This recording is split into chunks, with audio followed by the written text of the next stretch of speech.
And there we go. Hey, folks, thanks for tuning in to the BAM podcast. I'm your host, Mike Lafferty, and here is our contractually obligated. It is not there, so we're not going to play it. I want to blow the horns, but But it's contractually obligated, Mike. I know. Right? We have to chair dance. Okay. And what happened was StreamYard changed the names of the buttons on the right-hand side. So this is not under brand assets anymore. It's under media assets. And I was confused because it's late and I'm an old man. So sorry.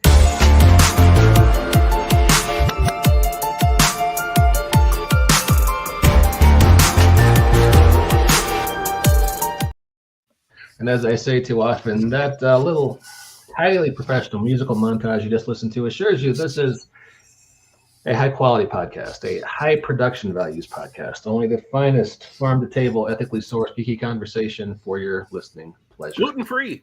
Gluten-free. Pasteurized. No red number 5. No AI content. Anyway, today we're talking about controversial publishing subjects because why not? We're talking about, is it time to give up on Twitter?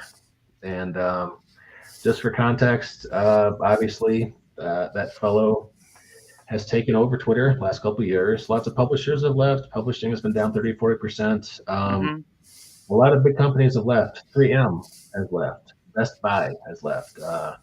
NPR, every British newspaper, I think except for the Daily Mail, maybe. So I was talking to one publisher who I won't name, nice fellow who I believe is friendly with most people on this podcast. And he's like, I'm not going to come on your show because at this point, if you're still on Twitter, you're okay with Nazis.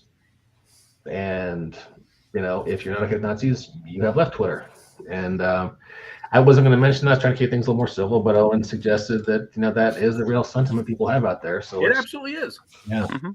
So show of hands, who here is still on Twitter? Define on Twitter. Do you have an account? I do. Do you read Twitter? No. Do you ever post anything? Not anymore. I'm maintaining my account on Twitter simply so I don't get squatters and nobody swoops in and takes my username. Have you deleted all of your posts and pictures? No, I haven't gotten around to that, to be honest. Then I have to argue that you are currently not using Twitter, but you are in fact on Twitter. I would cop to that. As of last November, you have apparently, and so have I, and so has Jacob, agreed to let Twitter train AI with all of our content on Twitter. So if you haven't gotten rid of it, and from what they're claiming, if you haven't gotten rid of it by now, it's too late. It's too late, yeah. But I am active on Twitter, right? I still post on Twitter. I still read Twitter. And I sympathize with the position that if you're on Twitter, you're okay with Nazis. I don't agree with it, but I understand where that feeling comes from. My counter argument is basically this. The best way to handle Nazis is to punch them, and you cannot punch Nazis in a room you have left. If you leave Twitter, you are not punching Nazis on Twitter. You are not standing up for anything. You are not doing any counter programming. You have abandoned Twitter to the forces of evil. And everyone has to decide what their own ethics and level of engagement and level of energy is, right? I totally sympathize with people that have left. I totally sympathize with people that have shut everything down. I sympathize with people who have simply stopped using it and have not taken the time to dump everything. The fact of the matter is, we're sort of in a weird place with Twitter legally. I was reading an article about the fact that Twitter is arguing that even though the idiot who was claiming that all of the school shootings were actors. That guy, name's escaping me. Yeah, Alex Jones of Infowars. Yeah, Alex Jones of Infowars. So Infowars has a Twitter account, and the court was saying that Twitter account was part of what they would be selling because he went bankrupt. And Twitter said, no, you can't sell a Twitter account, so you can't take Infowars away from him. And that is a legal question that, as far as I can tell, has just never been settled. It hasn't even started to be settled. A lot of these things are shockingly new. So I think we are running into one of the first sort of post-internet waves of questions. Mm-hmm. I, for example, have several friends who have died, and Facebook keeps reminding me it's their birthday. Right. Sometimes it will show then and now pictures, and there'll be some picture of me and them hanging out, and then the now picture's blank, and it wants me to put something new in, and there's nothing new. They're dead. I'm haunted by digital ghosts. Yeah. And I think we just don't know how these things are going to get fixed. I think that there is not yet a rational, proven consensus of what to do when shitification goes all the way to a site actively promoting you. I mean, let's be fair. There's never going to be a rational, proven consensus of anything in the world. So, I mean, if that's your benchmark. I don't think that's fair. I really don't. I think most people agree with statements like if you're in a deep hole and you want to get out, the first thing you need to do is stop digging. I'm not saying universal agreement. I'm saying general consensus. Sure. Well, it seems to me if we're talking about the question of when is the time to, leave. Are we calling it Twitter? Okay. I feel stupid saying X. The general audience calls it Twitter. The only people who tend to call it X are the business executives. I'm fine with that for our purposes. We should clearly make the statement that when we say Twitter, we mean the social media site that used to be called Twitter that got renamed X that was bought by Elon Musk. Right. That's what we're talking about. It sounds like we're all going to say Twitter. But so that question aside, I mean, they're basically, to me, it seems like our two primary questions in terms of, when is it time to leave? Is it, are you leaving for moral or ethical reasons, or are you leaving for practical, essentially business reasons? Because we're largely talking about people's business use of Twitter for our purposes, not their recreational use. I mean, I think that as can publishers be thrown in there, right, as well. But on top of business, right, on top of business and ethics, I think you have to have the category of, is it time to leave Twitter for mental health? Sure.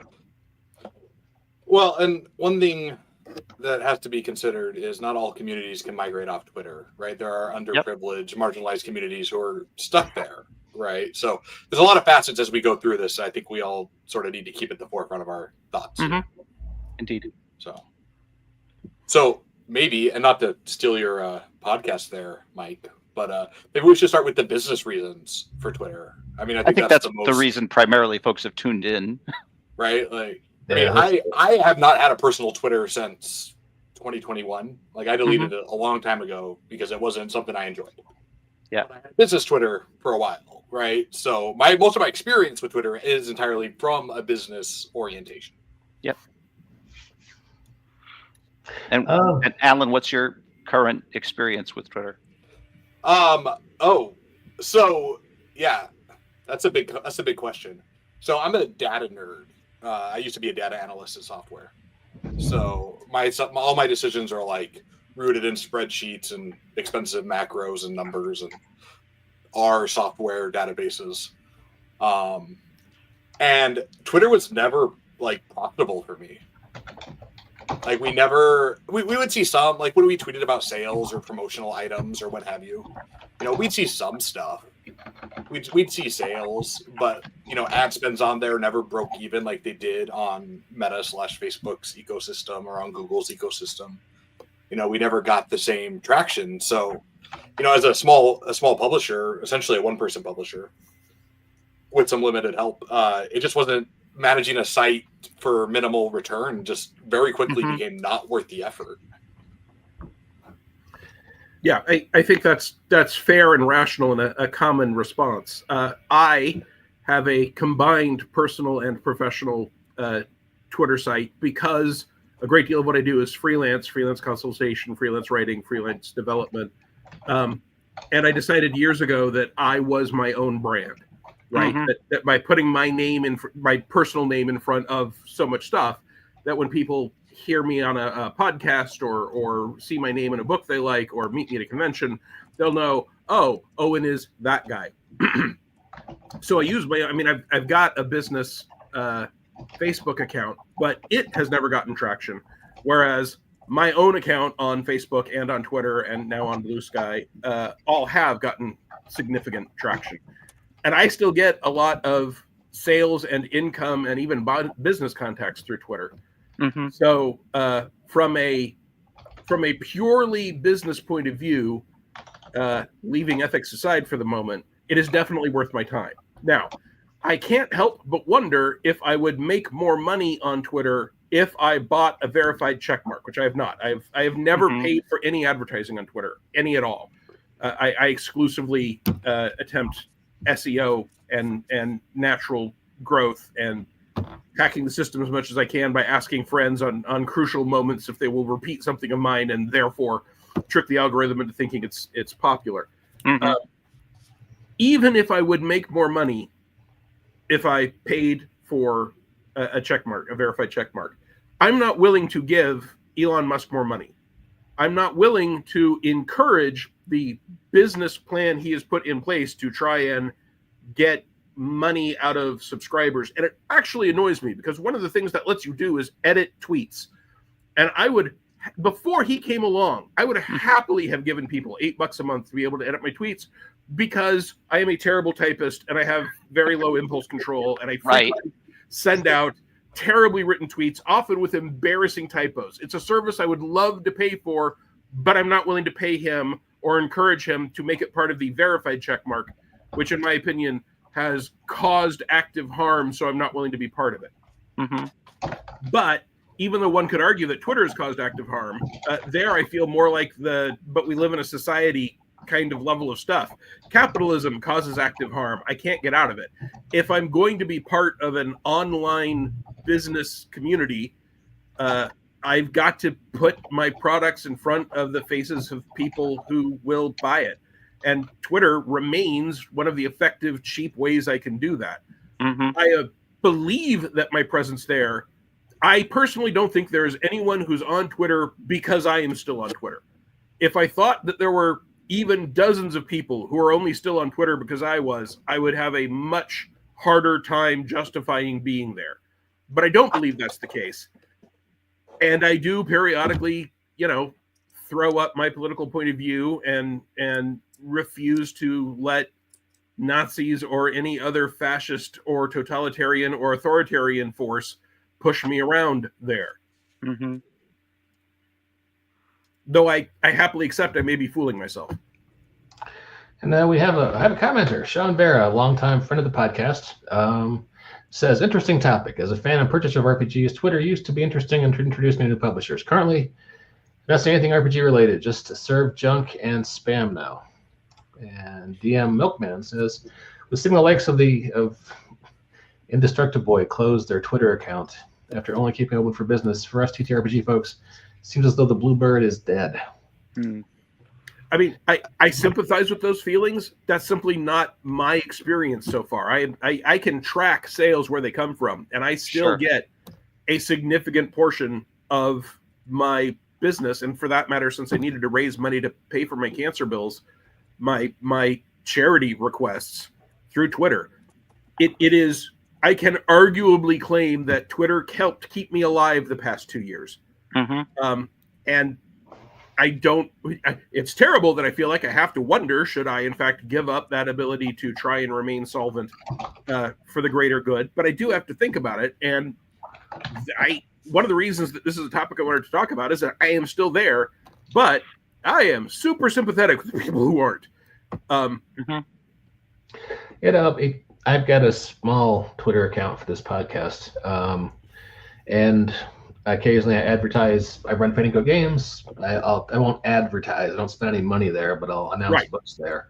Mm-hmm. And last couple years, I just wasn't getting traction at all.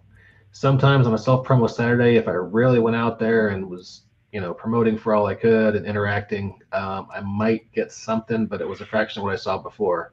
Mm-hmm. No, and I mean, I'm a David, you're a Goliath, comparatively speaking.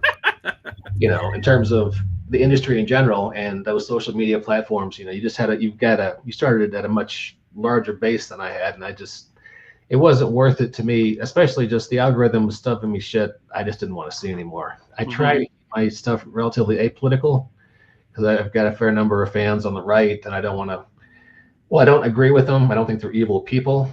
And, Mhm. red or blue, the money is still green. And I don't think I have anything to gain by alienating those people. But I kept seeing stuff that I thought was enraging and offensive. And it was just, I didn't like going there anymore. So I'm over Yeah. on Blue Sky now, which has much less reach, but I get a lot more engagement, which is odd. Mhm. But it's been working out for me. I don't think it's that odd. Yeah. No, I think I don't that's either. part of the nature of how those sites are different. Yeah. Well, yeah. I mean, they've been tweaking the algorithm on different sites. Facebook ads used to be much more effective for me. I mean, it used to be Yep. almost like money in the bank, and the last couple of years, it's just been hit or miss at best. So Yeah. I think the whole discussion really is interesting in how it points out just how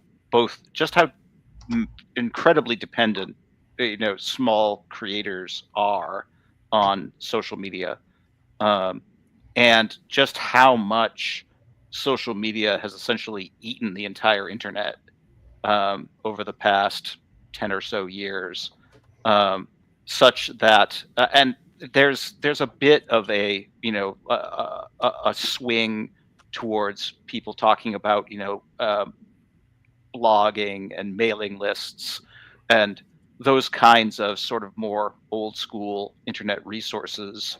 But really, there is just no effective marketing online, which basically means no effective marketing at all for small creators without social media, and that means you have to deal with the platforms as they exist and as they are, or And not. here I am, one of the people that's still on Twitter who I wish I agreed with you more.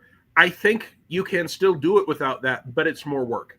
It is. I mean, It's a lot more work. My strongest marketing tool are the mailing lists from DriveThruRPG Mhm. and Open Gaming Store. Right, DriveThruRPG.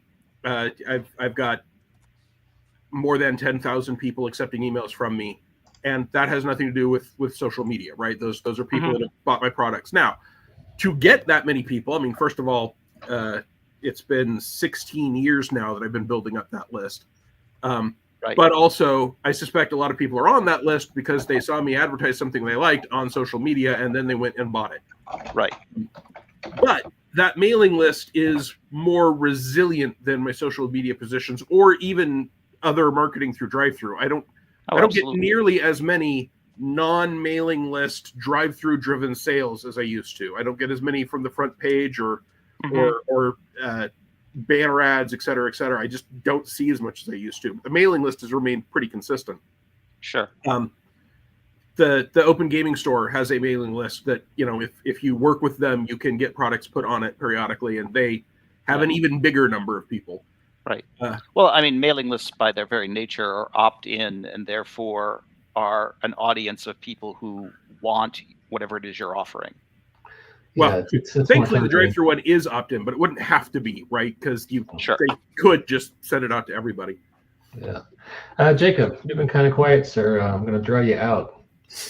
You're an artist. You make a lot of money commissions and getting publishers work for you. Mm-hmm. Are you telling us that it's still worthwhile to have a presence on Twitter for your art business, or do you just like being there? Or there is still a sizable art community that is on Twitter. When I started becoming a freelancer and my freelancing career seriously took off back in 2012, I was encouraged by Owen to get a Twitter account because it was very influential and helpful in expanding where my content and my brand could be seen. And yes, I would have to agree with him that while the majority of my interaction with customers likely came from Facebook, which is still the case, I would say easily 15 to 25%, depending on the time of my work came from Twitter. So that has become less in recent years, but for a while there, it was very significant. And Could you guesstimate what you think it is in the past, call it 6 months? in the past year, I have maybe gotten. It is so little now.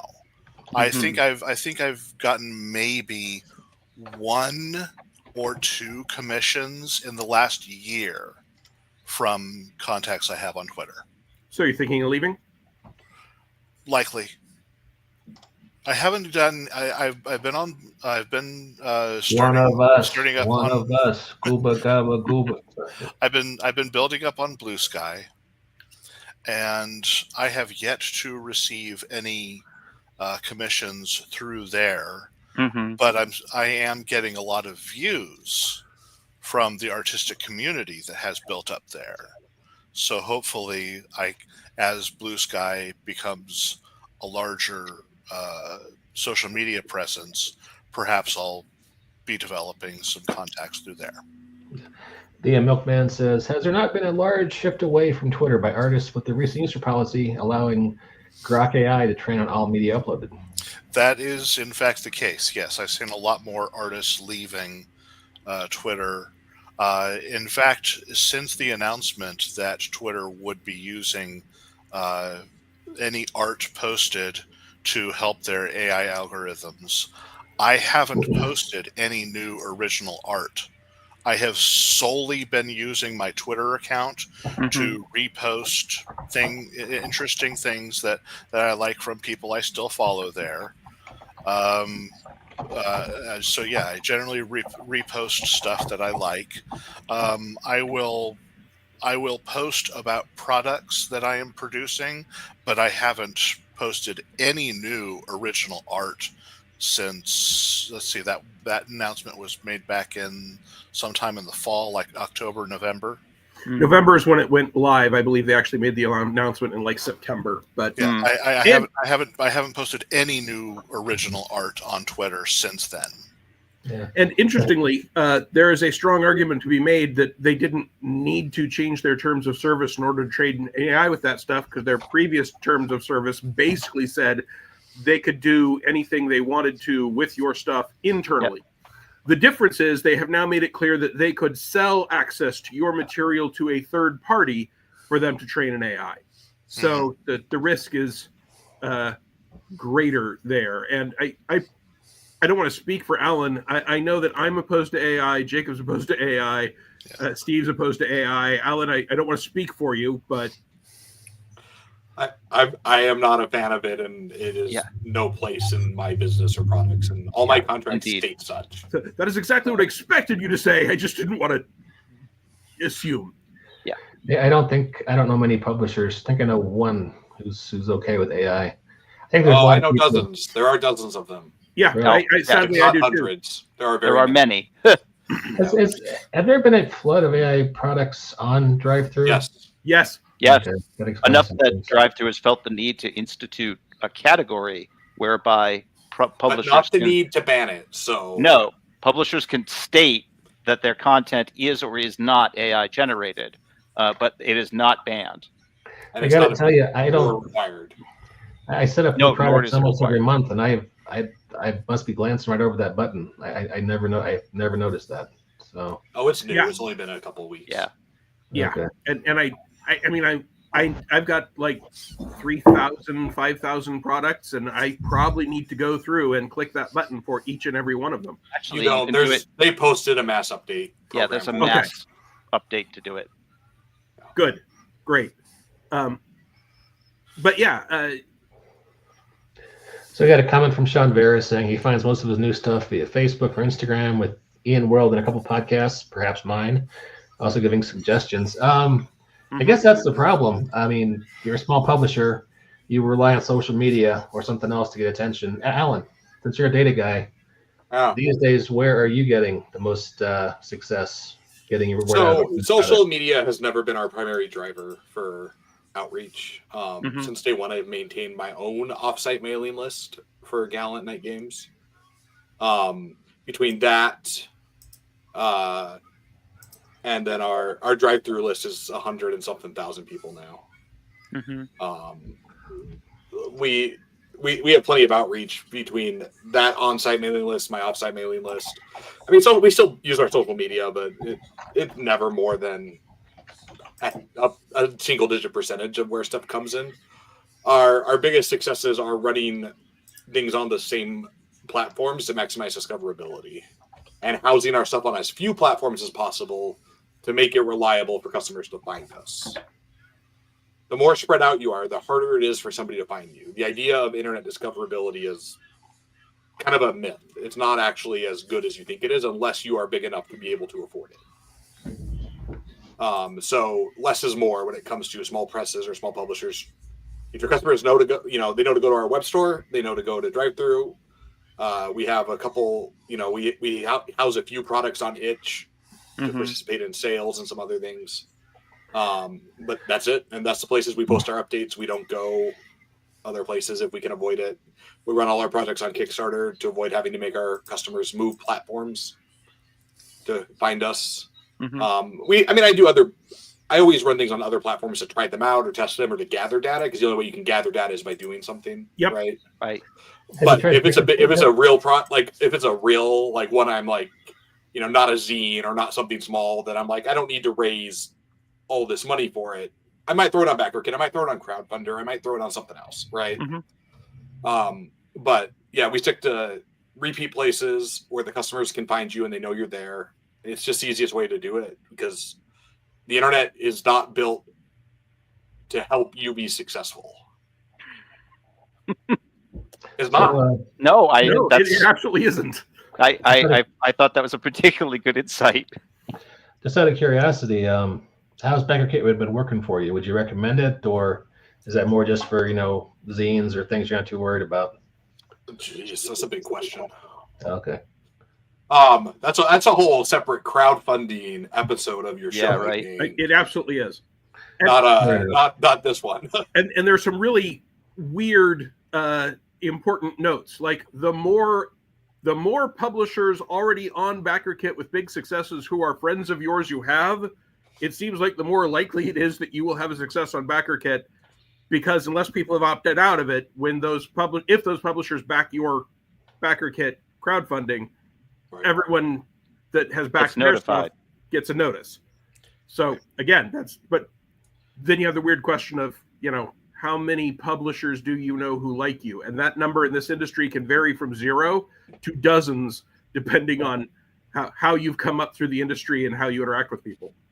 I just want to be clear. Everybody loves me, so I don't know what you're going on about with that nonsense. But I am a delight. Everyone loving you helps explain why you have 100,000 person email list. Oh, that's a different trick.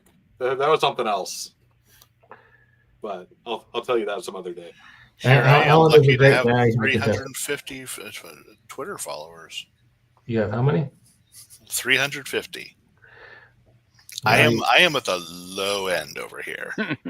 Yeah, it always seemed to me that the first real break point of Twitter was 2,000 followers, and the next break point is 10,000, and I think the next break point after that is maybe 100,000. I mean, when we're talking about social media, when we're talking about all of these things we're talking about are, unless you're using them for personal reasons, in which case the weight you apply to something is based on your personal and ethical and moral code, which is going to be different for everybody, even if they might be similar. They're going to be different. Don't ask the philosophy guy who has a philosophy degree to discuss all this nonsense, because go for hours about that. But if you are doing this as a business, the single greatest weight is the amount of effort you put in and the amount of return that allows you to make. The return you get from it, right? Yeah. That is it. That is the primary. You can have other factors, and you will learn what those are. But over 10 years of doing this, I have learned my single greatest factor is what will put food on the table tomorrow. Yep. Right.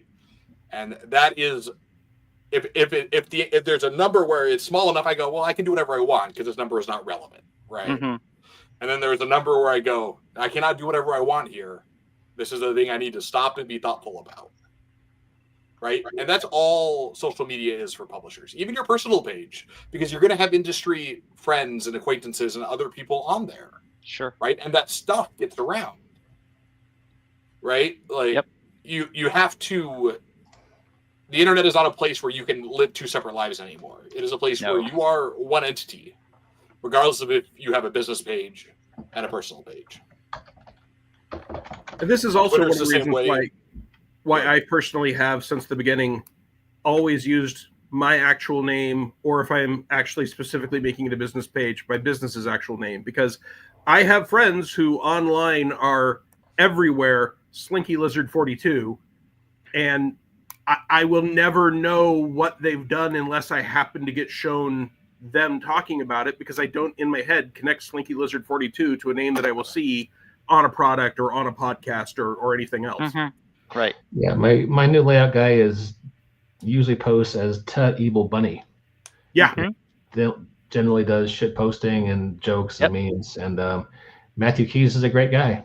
I love his layout, but I would never connect the two until one day I was at a party and talked to my layout guy, and I was like, "Holy shit, you're the Evil Bunny." He goes, "Well, yes, I am." And it was almost like, Zorro, you're actually, Right. But well, have we killed this subject, guys? Have we killed the dead? I no, There is but- no limit to what we can talk about. The question is, what Right. useful talking about do we have? Well, I mean, And I think there's at least one other topic that we haven't touched on from a business and numbers point of view, which I at least am always looking at. And that is there a point where being on a hated social media platform Is detrimental. is detrimental to your business, even if you're getting sales from it, right? A point at which it turns out that you are losing more sales from people knowing you're there or seeing you there than you are gaining from being on there. Sure. And that is exactly why I wanted you to bring out the Nazi comment, right? Because I am sure there are some people who don't want to do business with me because they know I haven't left Twitter. I am currently convinced that that is a tiny single-digit number, Sure. and I don't trust when someone says that if I don't already know they're a customer. I don't trust that they would have been a customer anyway, unless I've got some evidence of it. But for that very reason, I personally currently think it would be a bad idea for me to get a verified check, because there are still people that see that as a more right-wing authoritarian pro-Musk movement Mhm. than just having an account there. And it's harder to track, right? Right. It's easy to track if you use tags on your URLs and such. It's easy to track, hey, I got 15 sales from there. It's harder to track, oh, I lost 10 sales because people saw me there. That is true. I mean, and then in that regard, Twitter is still far more a neutral site than an actual neo-Nazi website. If it came out that somebody, a publisher was like, this publisher is under this pseudonym, has a regular account and posts on the Daily Stormer or some other like literally neo-Nazi website, I think that would have I would hope would have a very detrimental effect on that person's business.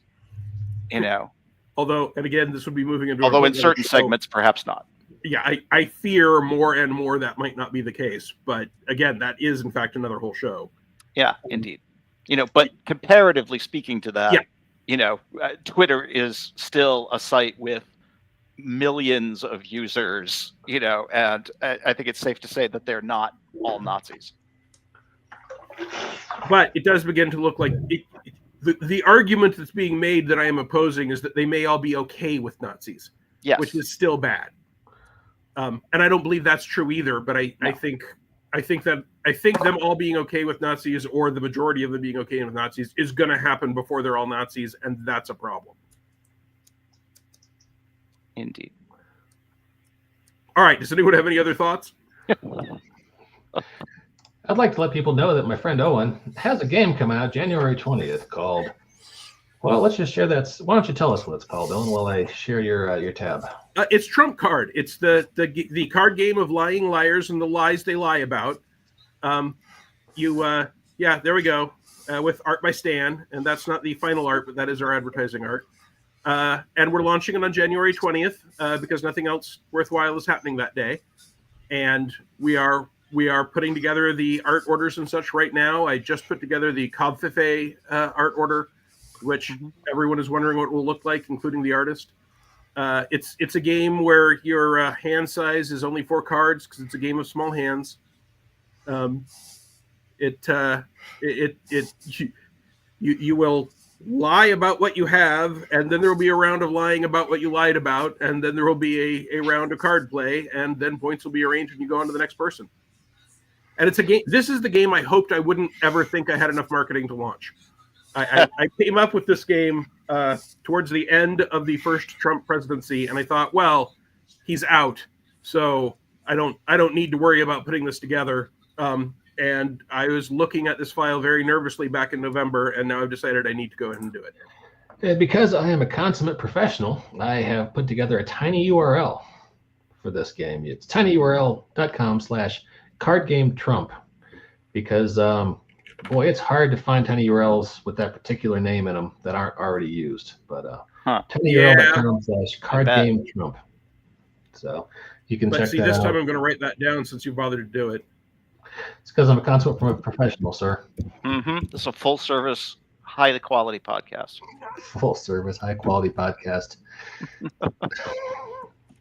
Artisanally resourced, renewable guests. Renewable guests. Gluten free. Yep. I am personally 80% post-consumer recycled. Yes.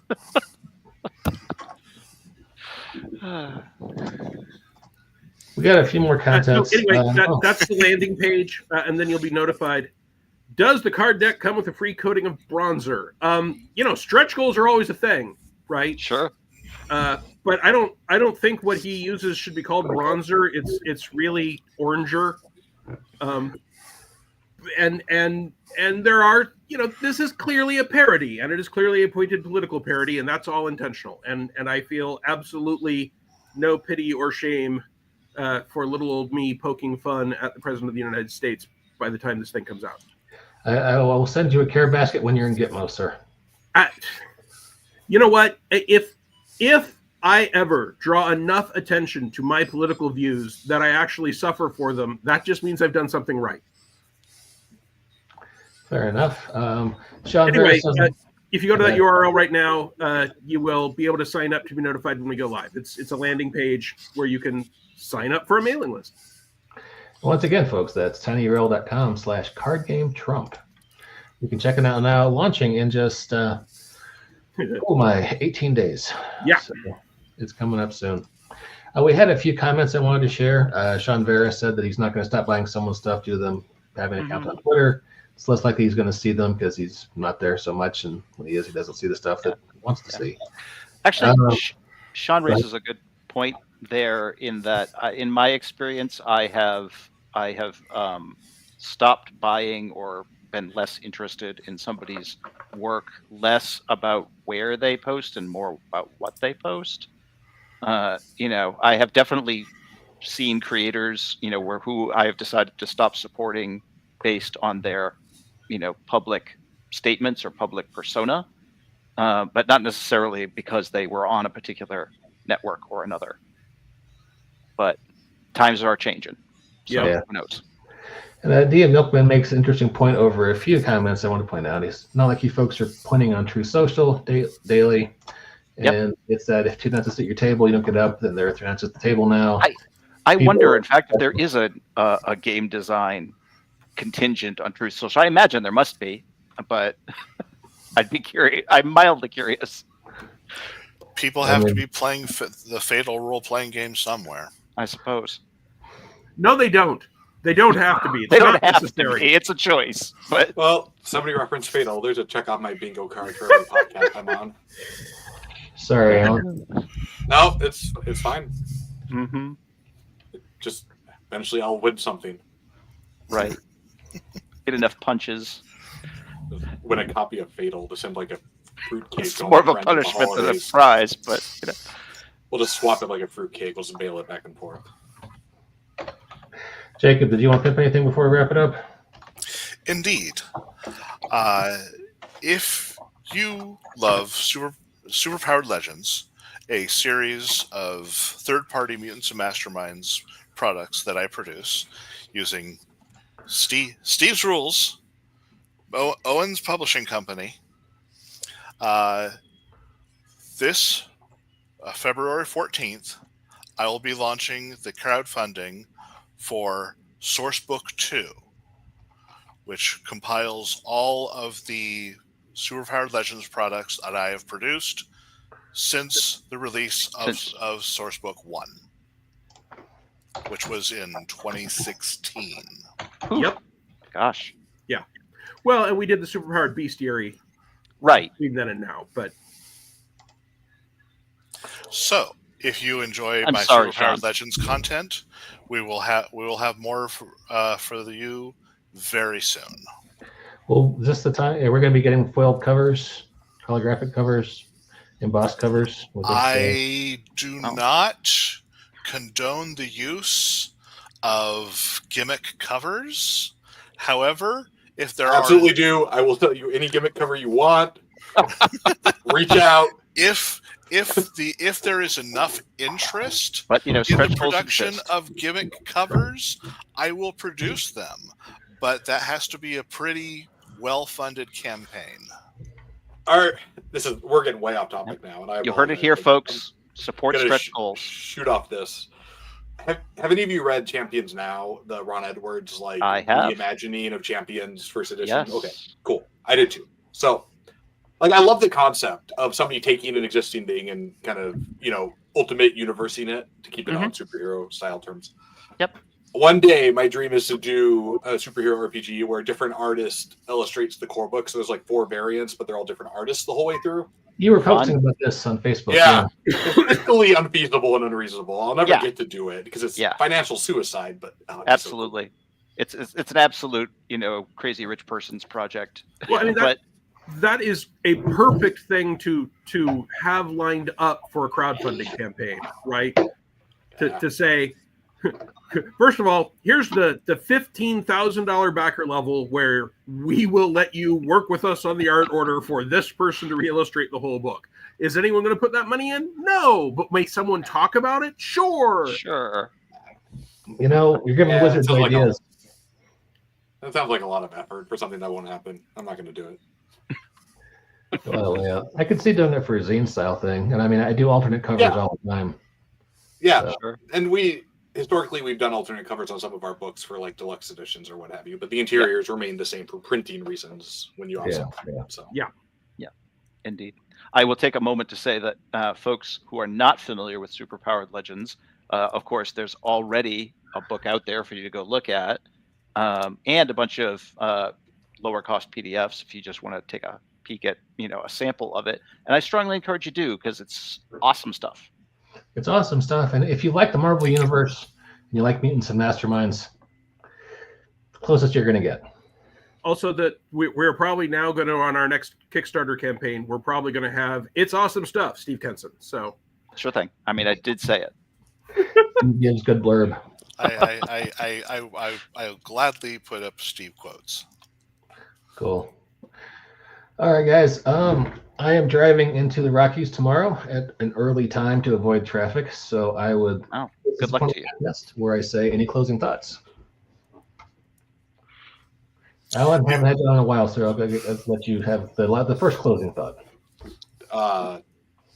don't eat yellow snow. I don't know. I was not prepared for a closing thought. I don't have any pearls of wisdom. Right. Look, the internet sucks. Protect yourself on it. I don't Right. know. Figure it out. I mean, you already came out with the internet is not, designed to, for people to be successful. So Right. to assist you to be successful. successful, yes. That's a great Secretly a book. genius. There you go.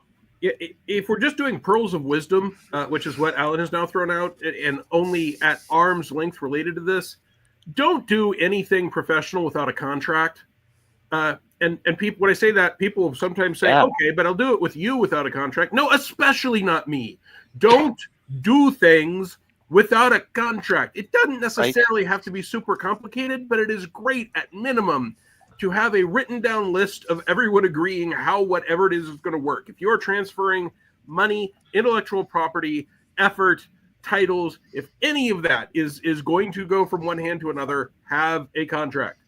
Yes. No, don't trust me. No, don't. I literally had someone refuse to work for me for 6 weeks. Now, this is while I was on chemotherapy, so my brain was mush, but they refused to work with me until I got them a contract. And they kept saying, I feel bad, but you keep telling me, no, I'm absolutely telling you, do not start this project until I get you a contract. Just to be contrarian, sorry, I'm trying to wrap things up, and here I am talking more. I think there's a certain segment of the freelancer population who think if I got a contract, everything is cool, because no one will break a contract. People break contracts all the time. People break contracts all the time. All the time. What a contract guarantees is that the two of you agreed to something. That doesn't mean it will be carried out. But I have literally been called in to arbitrate between groups of people who have a project that they worked on together that there is no written agreement to how it's supposed to work, and they remember it differently. The difference is that when someone breaks a contract, you have written proof that they have done so. Yeah, I understand, but combine that with freelancers never wanting to name and shame. I'm not going to do it right now. You guys have all heard the story before, but I worked for a well-known publisher 15 years ago. And they broke the contract almost immediately. Yep. And at the time, I was on a few RPG publisher lists, and I was like, I got shafted by this guy. What should I do? And they said, "Oh, that guy? He would never do that to you. That's not possible." Now, currently, this guy is best known for being 10 years late on a Kickstarter, and now everyone believes, I could see him treating a freelancer like that. But I would, as a add-on to what Owen said, research who you're working with, Google around a little bit, see how they treated freelancers in the past. A little research can save you a lot of agita, as they would say on The Sopranos. So, anyway, on that happy note, shall we call it a show? It's a show. It's a show. Did we get pearls of wisdom from everybody? I need everybody to contribute a pearl to the pearl. Steve, give a pearl. Steve, fair enough. Well, Steve, I mean, along with always have a contract and don't date robots.